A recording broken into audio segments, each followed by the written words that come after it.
A renda fixa, ela tem aquela fama, né, de ser o investimento mais seguro, mais previsível que existe. Quase um porto seguro que muita gente procura para colocar o dinheiro. Mas, será que essa é a história completa? A gente vai mergulhar fundo nisso agora, porque o que os bancos não contam sobre como eles usam esse capital pode mudar totalmente a maneira como se enxerga tudo isso.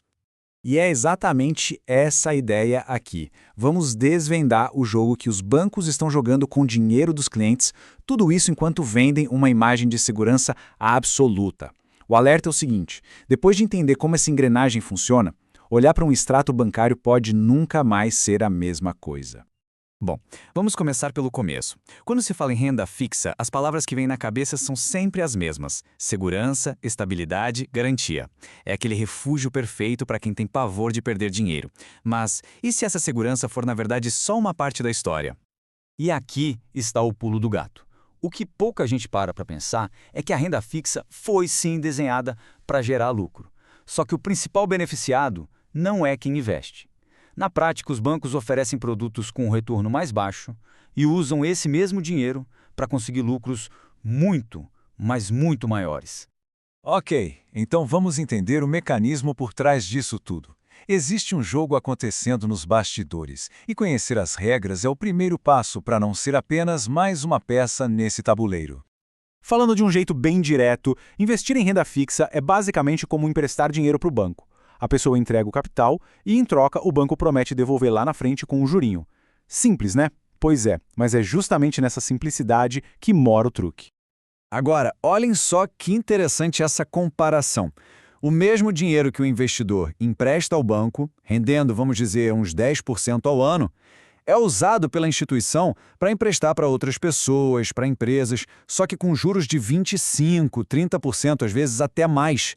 Essa diferença gigantesca, o famoso spread bancário, fica inteirinha com eles. E com isso, a conclusão é meio inevitável, né? O cliente entra como a fonte do dinheiro, o credor, mas quem está realmente investindo e lucrando alto com essa operação é o banco. É uma troca silenciosa e bem desigual, onde a tal segurança que eles oferecem é, na verdade, a margem de lucro deles. Mas como é que eles conseguem manter essa margem de lucro tão grande? Existem algumas táticas bem específicas que os bancos usam para garantir que a maior fatia do bolo fique sempre com eles. Primeiro, eles guardam os melhores produtos para eles mesmos.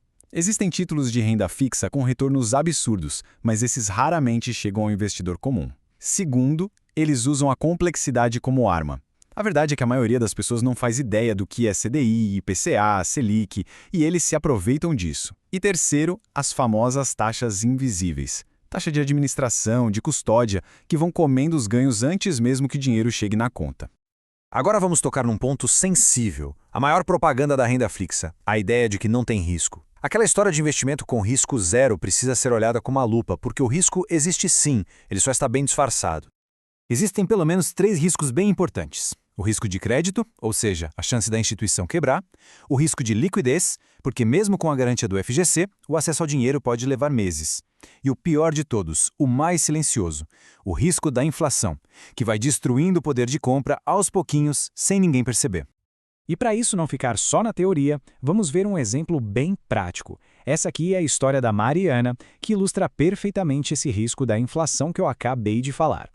A Mariana, seguindo a dica do gerente do banco dela, aplicou R$ 50 mil num fundo de renda fixa. Parecia super seguro, bem rentável, o pacote completo. Passaram-se 2 anos e o investimento dela tinha rendido 12%. Parece bom, não é? O problema é que, nesse mesmo tempo, a inflação acumulada foi de 14%. O gráfico aqui deixa isso bem claro. O rendimento dela ficou abaixo do aumento do custo de vida. E a conclusão é brutal. Apesar de o saldo na conta ter aumentado, o poder de compra do dinheiro da Mariana, na verdade, diminuiu. Na prática, ela perdeu dinheiro. E enquanto isso acontecia, o banco usou o capital dela para lucrar muito, mas muito mais. Certo. Agora que o problema está na mesa, a grande pergunta é como virar esse jogo? Como deixar de ser só uma fonte de capital para os bancos e se tornar, de fato, protagonista das próprias finanças? A boa notícia é que existem caminhos para isso. Basicamente, são 3 passos fundamentais. O primeiro de todos é mudar a mentalidade. Ser um investidor conservador não pode ser sinônimo de ser passivo. Segundo, é preciso buscar alternativas, sair da bolha dos grandes bancos e explorar corretoras independentes, que muitas vezes têm produtos mais justos. E terceiro, diversificar com inteligência, protegendo parte do patrimônio com ativos que seguem inflação, como Tesouro IPCA+, por exemplo. E assim a gente chega na questão final, que resume tudo o que foi dito aqui. O segredo sujo da renda fixa foi revelado. Agora, a decisão de continuar nesse jogo dos bancos ou começar a jogar um jogo próprio é uma escolha individual. Fica a reflexão. Quem está realmente no controle do futuro financeiro?